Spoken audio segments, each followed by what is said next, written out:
ইমাম হুসেন রাদিয়াল্লাহু তাআলা আনহু তিনি দেখেছেন ইয়াজিদ ক্ষমতা আসছে, যেভাবে হোক সে ক্ষমতার মসনদে বসেছে। সে যদি মুহাম্মদ সাল্লাল্লাহু আলাইহি ওয়াসাল্লাম আল্লাহর পক্ষ থেকে রাষ্ট্র পরিচালনার যে আইন ও কানুন দিয়েছেন, বিধিবিধান দিয়েছেন, মৌলিক কিছু নিয়ম নীতি আছে, যদি সে অনুযায়ী রাষ্ট্র পরিচালনা করত, তাহলে ইমাম হুসেন রাদিয়াল্লাহু তাআলা আনহু তার সাথে বিরোধিতা করার তেমন প্রয়োজন হতো না। আমরা গত জুমাতে বলেছিলাম মৌলিক 11টি মূলনীতি রাষ্ট্র পরিচালনা। মুহাম্মদ সাল্লাল্লাহু আলাইহি সাল্লাম আল্লাহর পক্ষ থেকে যে বিধানগুলো দিয়েছেন, একটা সমাজ, একটা রাষ্ট্র, একটা দেশ কিভাবে চলবে। প্রথম মূলনীতির মধ্যে এসছে সর্বময় ক্ষমতার উৎস একমাত্র আল্লাহ রাব্বুল আলামিন, মানুষ তার প্রতিনিধি মাত্র। গত জুমাতে এগুলো ডিটেলস আলোচনা করেছিলাম। নাম্বার 2, জনগণ রাষ্ট্রের গোলাম নয়। সরকার বা খলিফা হচ্ছে জনগণের সেবক। আল্লাহু আকবার। 3 নাম্বার হচ্ছে সৎ বৃত্তিগুলোকে প্রতিষ্ঠা করবে, অসৎ বৃত্তিগুলোকে দেশ থেকে দূরীভূত করবে। যেটা ভালো ওইটাকে প্রচার করবে, আর যেটা মন্দ সেটাকে প্রচার করবে না, সেটা থেকে জাতি বাঁচার জন্য ব্যবস্থা করবে। রাষ্ট্র পরিচালনার 4 নম্বর যে মূলনীতি ছিল যে তাকওয়া ভিত্তিক রাষ্ট্র পরিচালিত হবে। তাকওয়াই হবে নেতৃত্বের প্রধান মাপকাঠি। নাম্বার 5, জনসাধারণের মতামতের ভিত্তিতে একটা সরকার প্রতিষ্ঠিত হবে। যেরকম সুবহানাল্লাহ, জনসাধারণের মতামতের ভিত্তিতে। এই জন্য একটা দেশের মধ্যে জনসাধারণ যেন মতামত দিতে পারে সে ব্যবস্থা থাকতে হবে, সবার মতামত দেওয়ার অধিকার রাখে। এমন যেন না হয় যে কারো মতামতের তাওয়াক্কা না করে জোরপূর্বক রাষ্ট্র ক্ষমতা চলে আসবে। ইসলাম এই নীতিকে কখনো সমর্থন করে না। প্রিয় বন্ধুগণ, তারপরে যে মূলনীতির কথা আসছে যে পার্লামেন্ট পরিচালিত হবে পরামর্শের ভিত্তিতে, আর সমাজের জ্ঞানী গুণী আস্থাশীল ব্যক্তিরাই হবে পার্লামেন্ট সবার সদস্য। যেরকম সুবহানাল্লাহ, যারা জ্ঞানী গুণী, যারা আস্থাশীল ব্যক্তি, কোরআন হাদিস সম্পর্কে ভালো জ্ঞান রাখে, তারাই হবে পার্লামেন্ট সবার সদস্য। এটা ইসলাম বলে। প্রিয় বন্ধুগণ, এরপরে যে বিধানটি আসছে, 7 নম্বরে যে বিধানটি আসছে, আল্লাহ তাআলার পক্ষ থেকে রাষ্ট্র পরিচালনার যে বিধানটি দিয়েছেন, প্রত্যেকটা নাগরিক তাদের মতামত প্রকাশের অধিকার থাকতে হবে। একটা দেশে যত নাগরিক বসবাস করবে সবাই যেন তাদের মতামত প্রকাশ করতে পারে সে ব্যবস্থা থাকতে হবে। এখানে বাকশাল থাকবে না, কথা বলার কি থাকতে হবে, অধিকার থাকতে হবে। একটা স্বাধীন রাষ্ট্র ব্যবস্থা কাকে বলে দেখেন? স্বাধীনতা শুধু ভূখণ্ডে স্বাধীন নয়, মানুষের মনের ভাব প্রকাশ করার সুযোগ সুবিধা, মতামত প্রকাশের স্বাধীনতা থাকতে হবে। নাম্বার 8 হচ্ছে দুনিয়াতে জনসাধারণের কাছে আর পরকালে আল্লাহর কাছে জবাবদিহিতার মানসিকতা নিয়ে রাষ্ট্র পরিচালনা করতে হবে। যেরকম সুবহানাল্লাহ, দুনিয়াতে জবাব দিতে হবে কার কাছে? জনসাধারণের কাছে। আর পরকালে কার কাছে? আল্লাহর কাছে। যদি এই মানসিকতা নিয়ে কেউ নেতৃত্ব দেয়, রাষ্ট্র পরিচালনা করে, তাহলে তার মাধ্যমে সমাজের মানুষের কোনো ক্ষতি হতে পারে না। যেহেতু সে জবাবদিহিতার মানসিকতা আছে যে আমি এই দেশের জনগণের কাছে জবাব দিতে হবে, আর পরকালে আল্লাহর কাছে অবশ্যই আমাকে জবাব দেওয়া লাগবে। এই পরকালের ভয় থাকলে, আল্লাহর কাছে জবাবদিহিতা যদি তীব্র ভয় থাকে, তখন একটা দেশের মানুষ শান্তি পাবে। যেরকম সুবহানাল্লাহ, আর অধিকার লঙ্ঘন হবে না। নাম্বার 9 হচ্ছে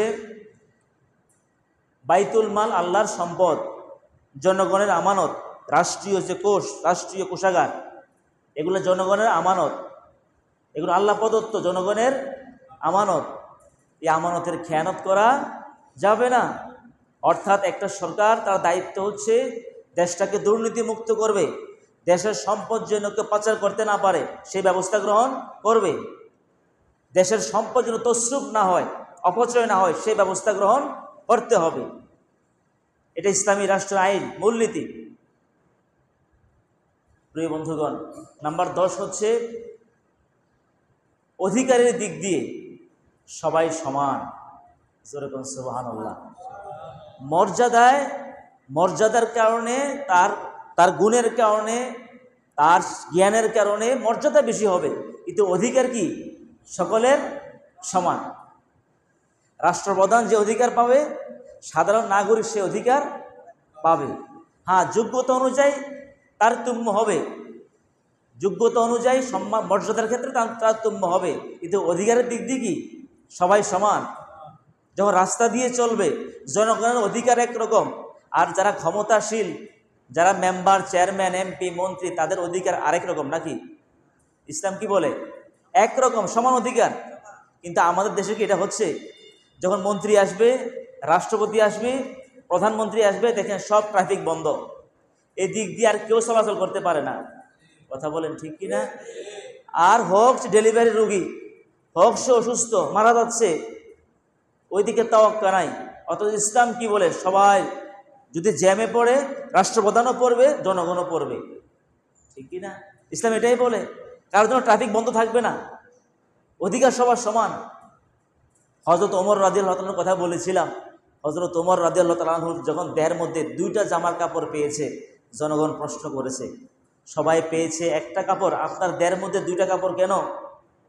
থমকে দাঁড়ালো হযরত ওমর, সাথেই সন্তান বলছে, না, আমার বাবা একটাই নিয়েছে, আমার বাবার দেহটা তো লম্বা চূড়া, এই কাপড়টা দিয়ে দেহটা পরিপূর্ণ হয় না, আমি আমার ভাগে যে কাপড়টা পেয়েছি ওইটা দিয়ে দিয়েছি আমার আব্বাকে হাদিয়া হিসাবে। জোরে বলেন সুবহানাল্লাহ।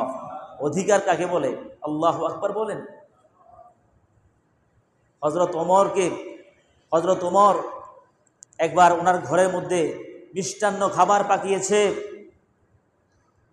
স্ত্রীকে বলল, আমি তো টাকা দেই নাই, তুমি কোথেকে এনেছো? যা আপনি যে সবসময় বাজার খরচের টাকা দেন, এখান থেকে কিছু বাঁচিয়ে এই সুস্বাদু খাবারটা তৈরি করেছি। হযরত ওমর তখন দেখলেন, তাহলে আমি যে রাজকোষ থেকে, আমার তো আলাদা কোনো ইনকাম নেই, আমি যে রাষ্ট্র পরিচালনা করি সেটাতে একটা ভাতা পাই, যে ভাতাটা পাই আগামী মাস থেকে দায়িত্বশীলকে, রাজকোষের দায়িত্বশীলকে বলছে, বাইতুল মাল সম্পাদককে বলছে, আগামী মাস থেকে এই পরিমাণ টাকা আমাকে কম দিবা। আল্লাহু আকবার কর। তার মানে এই পরিমাণ না হলেও চলতে পারবে আমার ফ্যামিলি। কি আমানতদারি ছিল, রাষ্ট্র সম্পদের প্রতি কত গুরুত্ব ছিল। প্রিয় ভাইয়েরা, রাষ্ট্রপ্রধান হয়ে একটা তুলার পিছনে দৌড়াচ্ছে, রাষ্ট্রপ্রধান হয়ে চেরাগ দিয়ে, বাতি দিয়ে যখন কাজ করছে, একজন ব্যক্তিগত মেহমান আসছে, বাতি নিভেই দিয়েছে, ব্যক্তিগত লোক আসছে প্রয়োজন ওনার কাছে, হয়তো কিছু সাহায্য চাইবে, বাতি নিভেই দিয়েছে। তো যে লোকটা সাহায্যের জন্য আসছে, উনি আশ্চর্য হয়ে গেল যে একটা তুলার পিছনে তুলা কত উড়ে চলে যায়, ও তুলাটা আনতে গেছে রাষ্ট্রপ্রধান। একসাথে বসছি, বাতি নিভেই দিয়ে জিজ্ঞেস করলো, বাতি নিভেইছেন কেন? অপচয় হবে। কইছে, দেখেন, আমি এই বাতি জ্বালাইয়ে রাষ্ট্রীয় কাজ করতেছি, রাষ্ট্রের তেল খরচ করে বাতি জ্বালিয়ে রাষ্ট্রের কাজ করতেছি, এখন তো আপনার ব্যক্তিগত কাজে আমার সাথে আসছেন, আমি চাই না যে রাষ্ট্রীয় তেল আপনার আমার ব্যক্তিগত কাজে রাষ্ট্রীয় তেলটা ব্যবহার হোক। আল্লাহু আকবার বলেন। কি আমানতদারি ছিল। এই তুলাটা আমি মালিক না, তুলাটা রাজকোষ, রাষ্ট্র মালিক। একটু তুলা উড়ে গেলে আমার আমানতের খেয়ানত হবে, এজন্য বাতাসে যেন উড়তে চলে যেতে না পারে, আমি এটাকে ধরে এনে আবার রেখে দিয়েছি। সুবহানাল্লাহ বলেন। এই ছিল আমানতদারি। অধিকারের দিক দিয়ে সবাই সমান পাবে। 11 নম্বর মূলনীতি হচ্ছে আইনের দিক দিয়ে সবাই সমান। আইনের শাসন থাকবে, আইনের দিক দিয়ে সবাই কি সমান। মুহাম্মদ সাল্লাল্লাহু আলাইহি ওয়াসাল্লাম সেটা শিক্ষা দিয়েছেন। যখন বনু মখজুমিয়া গোত্রের, কুরাইশের বনু মখজুমিয়ার শাখার একজন মেয়ে চুরি করেছে, এরা চিন্তা করলো আমাদের কুরাইশের মানুষ সব চলে যাবে। দেখি নবী সাল্লাল্লাহু আলাইহি সাল্লামকে সুপারিশ করে এই মেয়েটিকে বিচার থেকে দূরে রাখা যায় কিনা। সম্ভ্রান্ত পরিবারের মেয়ে, হাত কাটা গেলে মানুষ সব শেষ হয়ে যাবে। মুহাম্মদ সাল্লাল্লাহু আলাইহি সাল্লাম তখন যখন সুপারিশ গিয়েছে, হযরত যায়েদ সুপারিশ করছে, হিব্বু রাসূলুল্লাহ সাল্লাল্লাহু আলাইহি সাল্লাম। যায়েদকে নবী সাল্লাল্লাহু আলাইহি সাল্লাম খুব ভালোবাসতেন, এই জন্য যায়েদ একটু আগিয়ে গিয়েছে বলার জন্য, সুপারিশ করার জন্য সকলে পাঠিয়েছে। নবী সাল্লাল্লাহু আলাইহি সাল্লাম দাঁড়িয়ে গেলেন, ধমক দিলেন। আল্লাহ নবী সাল্লাল্লাহু আলাইহি সাল্লাম বলেছেন, বহু জাতিকে আল্লাহ ধ্বংস করেছেন। ইজা সারাকা ফিহিমুদ দাঈফা কামু আলাইল হাদ্দা, গরিব অসহায় চুরি করলে তাদের উপরে হদ অর্থাৎ শাস্তি প্রয়োগ করা হতো। আর যখন ধনাঢ্য মানুষ, সম্ভ্রান্ত পরিবারে কেউ চুরি করত, অন্যায় কাজ করত, তাদেরকে ছেড়ে দিত। এই সমস্ত অন্যায়ের কারণে বহু জাতিকে আল্লাহ ধ্বংস করে দিয়েছে। আল্লাহু আকবার বলেন। ধনী হোক গরিব হোক, অন্যায় যে করবে, আইনের শাসন সবার জন্য কি? একটু আওয়াজ দিয়ে বলেন, আইনের শাসন কি হবে? আজকে দেখা যায় মন্ত্রীর ছেলে চুরি করলে, মন্ত্রীর খাস লোক চুরি করলে তার কি হয় না? বিচার হয় না, সে বেঁচে যায়। প্রিয় বন্ধুগণ, ইসলামকে সে কথা বলে আইনের শাসন থাকবে, আইনের দিক দিয়ে সবাই সমান। নবী সাল্লাল্লাহু আলাইহি সাল্লাম স্পষ্ট ভাষায় বলেছেন, যদি এই চুরিটা ওই মেয়ে না করে আমার মেয়ে ফাতিমা করত, লাকাতাতু ইয়াদাহা, of course I will cut off her hand, অবশ্যই আমার মেয়ের ফাতিমার হাত আমি কেটে ফেলে দিতাম। আল্লাহু আকবার বলেন। ইসলাম সে আইনের শাসন দিয়েছেন। ইমাম হুসাইন দেখলেন মুহাম্মদ সাল্লাল্লাহু আলাইহি সাল্লাম যে রাষ্ট্র পরিচালনার মূলনীতিগুলো দিয়েছেন, ওই মূলনীতিগুলো থেকে ইয়াজিদ আস্তে আস্তে করে সরে যাচ্ছে।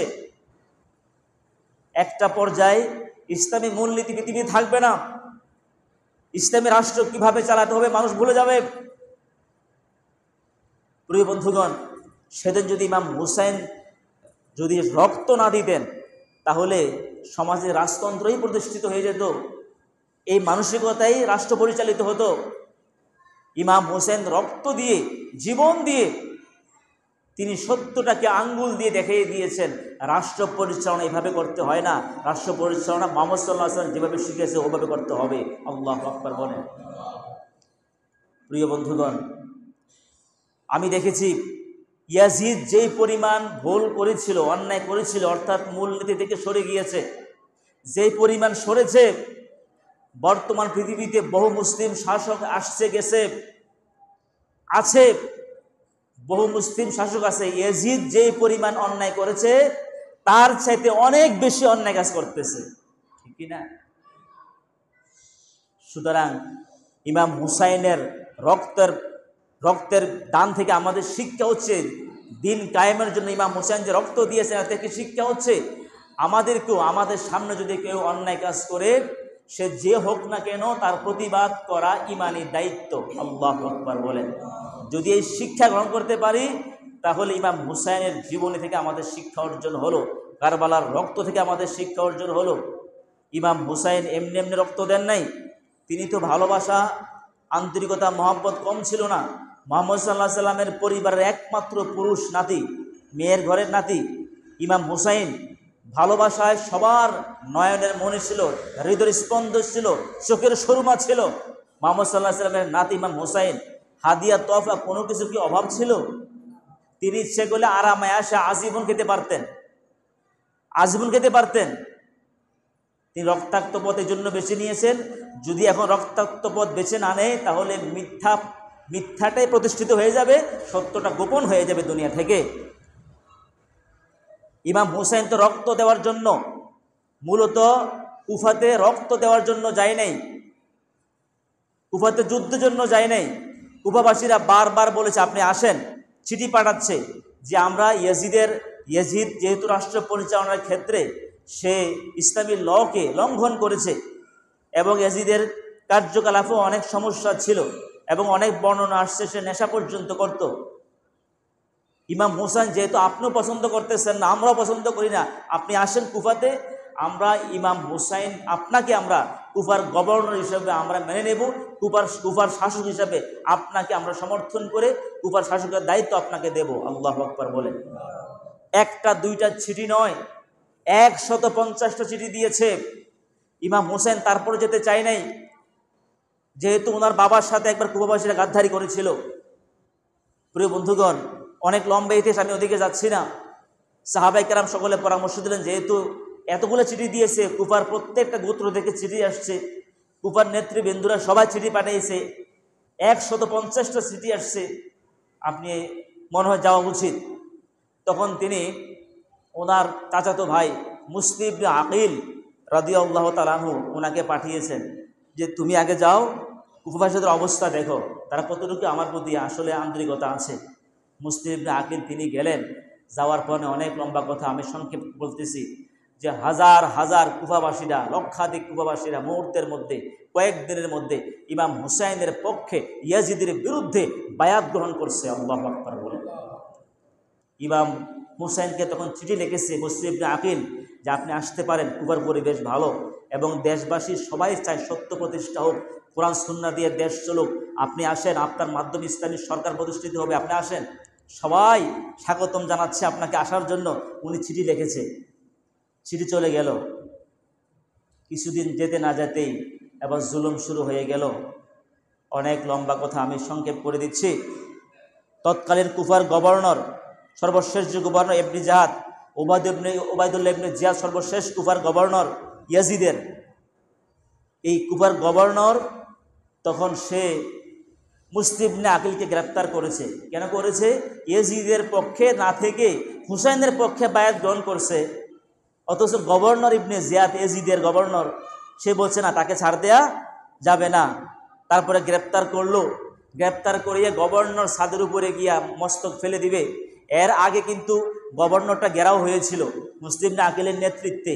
অন্য একজন ইমাম হুসাইনের পক্ষের একজন নেতাকে তারা গ্রেপ্তার করেছিল প্রথমে। তখন মুসলিম ইবনে আকিল গভর্নর হাউস গ্রেপ্তার করতে আসছে, হাজার হাজার কুফাবাসী নিয়ে, লক্ষাধিক কুফাবাসী নিয়ে গভর্নর হাউস দখল করতে আসছে, ঘেরাও করতে আসছে। তখন ইবনে জিয়াদ, ওই ইয়াজিদের গভর্নর ইবনে জিয়াদ, সে চিন্তা করলো যেভাবে হুসাইনের পক্ষে লোক আসছে গভর্নর হাউসে, বেশি দিন টিকে থাকা যাবে না। সে আবার একটা সুযোগ সন্ধান করতে লাগলো, কি করা যায়। সে একটা ফন্দি অঙ্কন করলো, কি করা যায়। তখন সে টাকা পয়সার লোভ দেখাইল।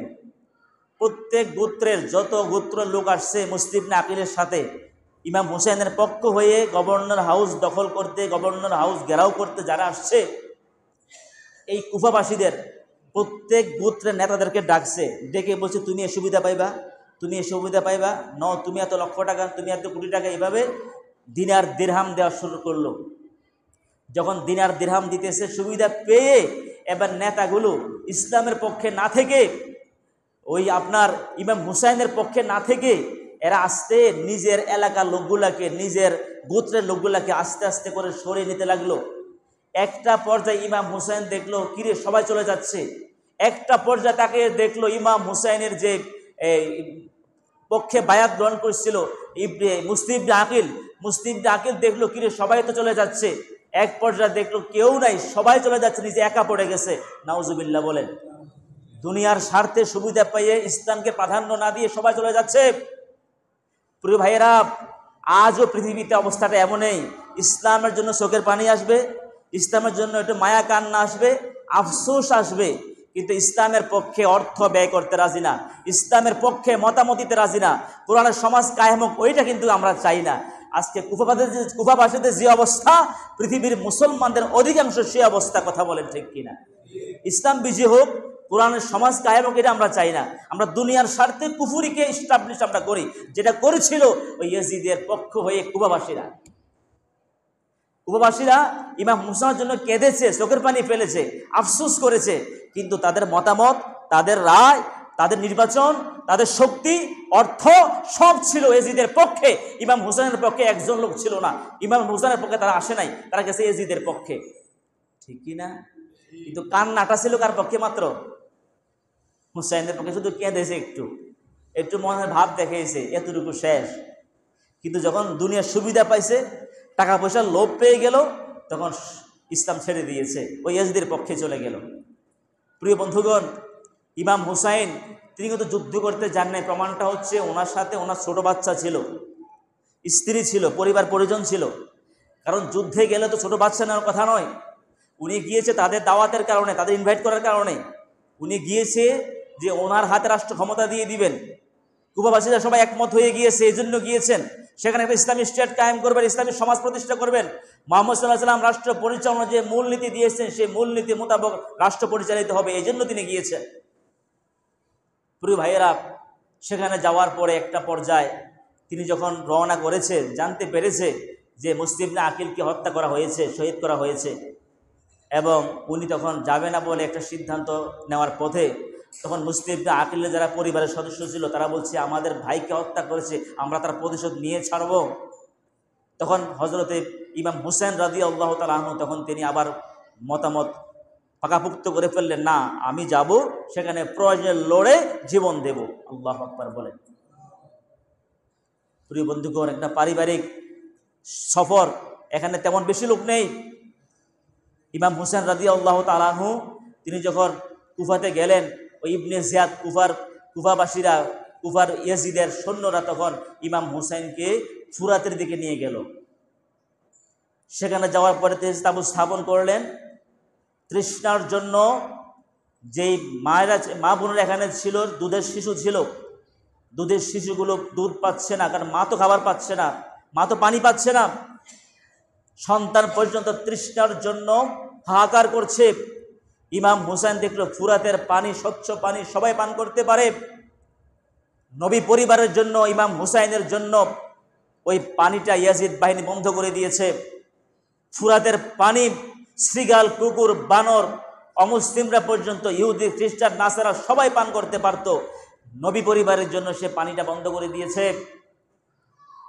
প্রিয় বন্ধুগণ, একটু সন্তানকে পানি পান করানোর জন্য তিনি ফুরাতের দিকে যাচ্ছেন, সন্তানটা কোলে নিয়ে। মনে করেছে শিশু সন্তান, অনেকে মায়া আসতে পারে, শিশুকে অন্তত পানি পান করতে বাধা দিবে না। ওই ইয়াজিদ বাহিনীরা, ইবনে জিয়াদের সৈন্যরা ওই ছোট্ট শিশুটির গলার মধ্যে একটা তীর নিক্ষেপ করেছে। ইমাম হুসেনের হাতের মধ্যে সন্তানটা শহীদ হয়ে গেল, তার হাত রঞ্জিত হয়ে গেল। ইমাম হুসাইন সহ্য করতে পারলেন না, একটা পর্যায়ে সাথীদেরকে নিয়ে যুদ্ধ শুরু করলেন, লড়াই শুরু করলো। বীর বিক্রমের সাথে ক্ষুধার্ত, তৃষ্ণায় কাতর হয়ে আছে, তারপরে আল্লাহর উপরে তাওয়াক্কুল করে ইয়াজিদ বাহিনীর সাথে লড়া শুরু করলো। যেদিকে ইমাম হুসেন যাচ্ছে তরবারি নিয়ে, ওইদিকে ত্রাস সৃষ্টি হয়ে যাচ্ছে, ওই ইসলামের শত্রুরা পালিয়ে যাচ্ছে। প্রিয় বন্ধুগণ, একটা পর্যায়ে তিনি ফুরাতের পারে গেলেন, ফুরাত নদীতে নামলেন। নেমে তৃষ্ণার্ত ইমাম পানি মুখে দিবেন, পানি পান করবেন। সন্তানের কথা মনে পড়ে গেল, যে সন্তানটাকে পানি পান করার জন্য ফুরাতে আনতে চেয়েছিলাম, যে সন্তানটাকে আমার কোলের মধ্যে ইয়াজিদের বাহিনীরা আমার সন্তানটাকে তীর নিক্ষেপ করে শহীদ করে দিয়েছে, এখন আমি কি করে পানি পান করি? এই অবস্থার মধ্যে ইমাম হুসাইনকে ইয়াজিদ বাহিনীরা ঘেরাও করে ফেলল, ওনার দিকে তীর নিক্ষেপ করা শুরু করলো, আক্রমণ শুরু করলো। তিনিও লড়তে শুরু করলেন। একটা পর্যায়ে ওনার উপর এত বেশি আক্রমণ করলো, উনি শুয়ে পড়লেন, আর উঠতে পারলেন না। ওই ইয়াজিদ বাহিনীর সীমার এসে ইমাম হুসাইনের মস্তকটাকে দ্বিখণ্ডিত করে ফেলেছে। আমার ভাইয়েরা, কারবালার ময়দান রক্তে রঞ্জিত হয়ে গেল। আমার বন্ধুগণ, হযরত ইবনে আব্বাস স্বপ্ন দেখতেছেন একদিন, যে মুহাম্মদ সাল্লাল্লাহু আলাইহি সাল্লাম তিনি হাঁপাতে হাঁপাতে দৌড়াচ্ছেন। জিজ্ঞেস করলো, স্বপ্ন দেখতেছেন ইবনে আব্বাস রাদিয়াল্লাহু তাআলা আনহু, যে মুহাম্মদ সাল্লাল্লাহু আলাইহি সাল্লামকে স্বপ্ন দেখবে ওই স্বপ্নটা সত্য। আল্লাহু আকবার বলেন। কারণ নবীকে যে দেখবে এটা সত্য। কেন? মুহাম্মদ সাল্লাল্লাহু আলাইহি সাল্লামের সূরত, আকৃতি শয়তান ধরতে পারে না। ইবনে আব্বাস দেখতেছে মুহাম্মদ সাল্লাল্লাহু আলাইহি সাল্লাম হাঁপাতে হাঁপাতে দৌড়াচ্ছেন, দুলাই দূষিত জামা কাপড়, মনে হচ্ছে বিশাল সফরের কারণে একটা মলিন হয়ে আছে। জিজ্ঞেস করলো, ইয়া রাসূলুল্লাহ, আপনি হাঁপাতে হাঁপাতে দৌড়াচ্ছেন কেন? আর আপনার হাতের মধ্যে এটা কি? একটা ছোট্ট শিশি বোতল, এটার মধ্যে লাল কি যেন রেখেছে। ইবনে আব্বাস তিনি স্বপ্নযোগে দেখতেছেন, মুহাম্মদ সাল্লাল্লাহু আলাইহি সাল্লামকে জিজ্ঞেস করলেন, আপনি কিভাবে হাঁপাতে হাঁপাতে দৌড়াচ্ছেন কেন? বলছে, আমি কি আর মদিনার রওজা শুয়ে থাকতে পারি? আমার কলিজার টুকরা হুসাইন কি ইয়াজিদ বাহিনীরা কারবালার ময়দানে শহীদ করে ফেলেছে, তার রক্ত দিয়ে ওই কারবালার জমিনকে রঞ্জিত করে ফেলেছে। ওই ইয়াজিদ বাহিনীর এত দুষ্ট ছিল, ইমাম হুসাইনের এক হাতের মধ্যে একটা ঘোড়া বেঁধেছে, আরেক হাতের মধ্যে আরেকটা ঘোড়া বেঁধেছে, আরেক পায়ের মধ্যে আরেকটি ঘোড়া বেঁধেছে, তারপরে বাম পায়ের মধ্যে আরেকটি ঘোড়া বেঁধেছে। এইভাবে চতুর্দিক দিয়ে ঘোড়াগুলোকে বেঁধে ঘোড়াগুলিকে দাবড়িয়ে দিল। ইমাম হুসাইন মুহূর্তের মধ্যে ছিন্ন বিচ্ছিন্ন হয়ে গেল, কারবালার ময়দান রঞ্জিত হয়ে গেল রক্তে। নবী সাল্লাল্লাহু আলাইহি ওয়াসাল্লাম বলেন, আমি কি পারি আর রওজায় বসে থাকতে? আল্লাহ নবী সাল্লাল্লাহু আলাইহি ওয়াসাল্লাম বলছেন, আমি আর সহ্য করতে পারি নাই। ইবনে আব্বাস রাদিয়াল্লাহু তাআলা আনহু বলছেন, হুজুর আপনার হাতের মধ্যে এগুলো কি? বলছে, এগুলো হচ্ছে কারবালার ময়দানের আমার ইমাম হুসাইন, আমার নাতির শাহাদাতের রক্ত। বলে, এগুলো কেন নিয়েছেন? বলছে, আমি এই শিশির মধ্যে, বোতলের মধ্যে রক্তগুলো সংগ্রহ করে রেখেছি। হাসরের ময়দানে, ওই রোজ কিয়ামতের ময়দানে, বিচারের দিবসে যারাই আমি ইমাম হুসাইনের জীবন নিয়ে তারা ছিনিমিনি করেছে, আমার ইমাম হুসাইনকে, আমার নাতিকে যারা শহীদ করে দিয়েছে, তাদের বিরুদ্ধে এই রক্তগুলো হাতে নিয়েছি, তাদের বিরুদ্ধে মামলা দায়ের করবো আল্লাহর কাছে। আল্লাহু আকবার বলে। আমার ভাইয়েরা, ইমাম হুসাইন কি নির্মমভাবে শহীদ করা হলো। এরপরে ইয়াজিদের গভর্নর ইবনে জিয়াদের সামনে মস্তকটা নেওয়া হলো এবং মুসলমান শহীদদের সকলের মস্তকে নিয়েছে। ইমাম হুসাইনের মস্তকটা নিয়ে ইয়াজিদের গভর্নরের সামনে, ইবনে জিয়াদের সামনে মস্তকটা রেখেছে। হাতে একটা বল্লম বর্ষা নিয়েছে। বর্ষা নিয়ে ইমাম হুসাইনের ঠোঁটের মধ্যে বর্ষাটা দিয়ে এভাবে খোঁচাচ্ছে। একজন বয়স্ক মানুষ, ওনাদের মধ্যে একজন বয়স্ক মানুষ বলছে, ইবনে জিয়াদ, ইয়াজিদের গভর্নর ইবনে জিয়াদকে বলছে, ইবনে জিয়াদ, তুমি কার ঠোঁটের মধ্যে বল্লম দিয়ে খোঁচাচ্ছ? আমি বহুবার দেখেছি মুহাম্মদ সাল্লাল্লাহু আলাইহি সাল্লাম এই ইমাম হুসাইনের ঠোঁটের মধ্যে, আমি বহুবার দেখেছি ইমাম হুসাইনের ঠোঁটের মধ্যে মুহাম্মদ সাল্লাল্লাহু আলাইহি সাল্লাম নিজে চুম্বন করেছেন। আল্লাহু আকবার। আর তুমি সেই ঠোঁটের মধ্যে বল্লম দিয়ে খুঁচাচ্ছ, সেই ঠোঁটের মধ্যে বল্লম দিয়ে খুঁচাচ্ছ, তোমার অবস্থা শোচনীয় হবে। তখন ইয়াজিদের গভর্নর ইবনে জিয়াদ বলছে, তুমি আমাকে সাবধান করছো, তুমি যদি বৃদ্ধ না হতে, বুড়া না হতে, তাহলে তোমার মস্তকটা উড়িয়ে দিতাম। নাউজুবিল্লাহ বলেন। আমার বন্ধুগণ, ইমাম হুসাইন জীবন বাজি রেখে শত্রুদের বিরুদ্ধে লড়েছেন একটাই মাত্র উদ্দেশ্য, ইয়াজিদ যে কোনোভাবেও ক্ষমতা আসছে সে রাষ্ট্র পরিচালনা করুক, সমস্যা ছিল না। মুহাম্মদ সাল্লাল্লাহু আলাইহি সাল্লাম যে 11টি মূলনীতির কথা আমি আলোচনা করেছি, সেই মূলনীতিগুলো থেকে, রাষ্ট্র পরিচালনার মূলনীতি থেকে সরে যাচ্ছে। এই জন্য ইমাম হুসাইন জীবন দিয়েছে। আমি গবেষণা করে দেখেছি, পৃথিবীর বহু রাষ্ট্রপ্রধান আছে, মুসলিম নামধারী রাষ্ট্রপ্রধান, রাষ্ট্র পরিচালনা করতে গিয়ে ইয়াজিদ যেই পরিমাণ অন্যায় করছে তার চাইতে অনেক বেশি করছে। কথা কোন ঠিক কিনা? কিন্তু আমাদের কর্তব্য কি? আমাদের কর্তব্য হচ্ছে, যেখানে অন্যায় হবে, এই জমিনটা কার? এই জমিনের মালিক কে? আল্লাহ সুবহানাহু ওয়া তাআলা। এই জমিনের মধ্যে বিধান চলবে কার? আল্লাহর বিধান চলবে। যেখানে আল্লাহর বিধান প্রতিষ্ঠিত হবে না, অন্যায় হবে, আল্লাহর বিধানের বিরুদ্ধে কোনো আইন প্রণয়ন হবে, সেখানেও আমাদেরকে প্রয়োজনে বুকের তাজা রক্ত ঢেলে দিয়ে হলেও আমাদেরকে প্রতিবাদ করতে হবে। এই জন্য নবী সাল্লাল্লাহু আলাইহি ওয়াসাল্লাম বলেছেন, কালিমাতু হাক্কিন, সত্য কথা বলা, ইনদা সুলতানিন জাইরিন, জালেম শাসকের বিরুদ্ধে যে কোরআন সুন্নাহর বিরুদ্ধে আইন প্রণয়ন করবে, এটা কি ইমানদার শাসক নাকি জালেম শাসক? ওই জালেম শাসকের বিরুদ্ধে হক কথা বলা, সত্য কথা বলা, তার সামনে প্রতিবাদ করে এগিয়ে আসা হচ্ছে আফজালুল জিহাদ, শ্রেষ্ঠ জিহাদ। আল্লাহু আকবার বলেন। সুতরাং প্রিয় ভাইয়েরা, ইমাম হুসাইনের জীবন থেকে শিক্ষা হচ্ছে এটাই, যেখানে অন্যায় হবে সেখানে প্রতিবাদ হবে। আল্লাহু আকবার বলেন। এটা আমাদের জীবনের শিক্ষা। যদি শিক্ষা নিতে পারি, তাহলে কারবালা থেকে আমার জীবনটাকে সুন্দর করতে পারবো। আর তা না হলে তো যেগুলো আমাদের সমাজে দেখাচ্ছে, দেখেন না, 10 মুহররমে কেউ কবর বানাইয়া মিছিল করে, কেউ ঢোল তবলা বাজাইয়া মিছিল দিচ্ছে, কেউ হাই উতাস করছে, হাই হোসেন কইরা থাবড়াচ্ছে, ব্লেড দিয়ে, নিজের দেহের মধ্যে ব্লেড দিয়ে একে রক্ত ঝরাচ্ছে, রক্ত ঝরাইয়া ইমাম হুসাইন রক্ত দিয়েছে, এই জন্য সেই রক্ত ঝরাইয়া ইমাম হুসাইনের আদর্শ প্রকাশ করছে। নাউজুবিল্লাহ বলেন। ইমাম হুসাইনের প্রতি আন্তরিকতা দেখাচ্ছে, নিজের সন্তানের মাথার মধ্যে তরবারি এনে সন্তানের মাথার চামড়া কেটে দিয়ে রক্ত বের করে ইমাম হুসাইনের আদর্শ প্রকাশ করছে, ভালোবাসা প্রকাশ করছে। আর ইমাম হুসাইন তো নিজে নিজে দেহের রক্ত ব্লেড দিয়ে কেটে রক্ত ঝরান নাই, নিজে নিজের সন্তানের মাথার মধ্যে আঘাত করে রক্ত ঝরান নাই, তাগুতের বিরুদ্ধে লড়তে গিয়ে নিজের কুলের সন্তানটাকে শহীদ হতে হয়েছে। কথা কোন ঠিক কিনা? ইমাম হুসাইন তো তাগুতের বিরুদ্ধে লড়তে গিয়ে নিজের দেহের রক্ত ঝরিয়েছে, আর তোমরা নিজে নিজে ব্লেড দিয়ে রক্ত ঝরাচ্ছ। এগুলা পাগলামি ছাড়া কিছু না। কথা কোন ঠিক কিনা? এগুলো শয়তানি। আল্লাহ তাদের সমস্ত অন্যায় কাজ থেকে, এই সমস্ত পাপাচার থেকে আল্লাহ আমাদের জাতিকে হেফাজত করুক, আমিন বলি। ইমাম হুসেন নবী সাল্লাল্লাহু আলাইহি সাল্লামের একমাত্র নাতি, জীবিত ছিল, যেভাবে জীবনের মায়া না করে আরাম আয়েশে থাকতে পারতেন, শান শৌকতে ছিল, হাদিয়া তোহার অভাব ছিল না, কিন্তু জীবন বাজি রেখে সত্যের পক্ষে লড়েছে। এটা আমাদের শিক্ষা। যতদিন হায়াত থাকে আমাদেরকে ইমানের পথে, দিন কায়েমের পথে, কোরআনের পথে আমাদেরকে লড়ে যেতে হবে। এটা আমাদের শিক্ষা। আল্লাহ কবুল করুক, আমিন বলি।